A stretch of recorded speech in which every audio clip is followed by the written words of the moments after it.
ఎట్టి పరిస్థితుల్లో సిరిసిల్ల కాంగ్రెస్ సభ జరిగి తీరుతుందని స్పష్టం చేశారు మాజీ ఎంపీ పొన్నం ప్రభాకర్.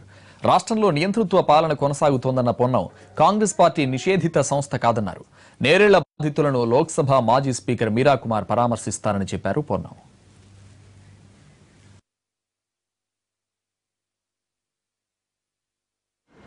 నియంతృత్వంగా పోకడ కొనసాగుతోంది, పరిపాలన కొనసాగుతుంది. కాబట్టి సిరిసిల్లలో జరిగినటువంటి సంఘటనల మీద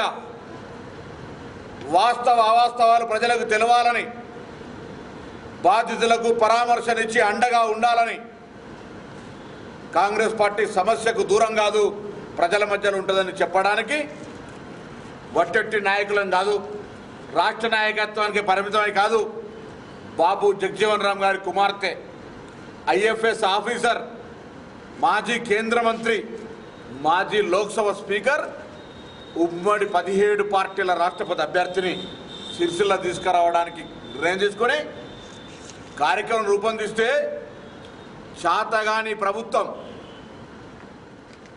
నిన్న పొద్దున మాకు ఈ సభ పెట్టుకోవడానికి వీలు లేదని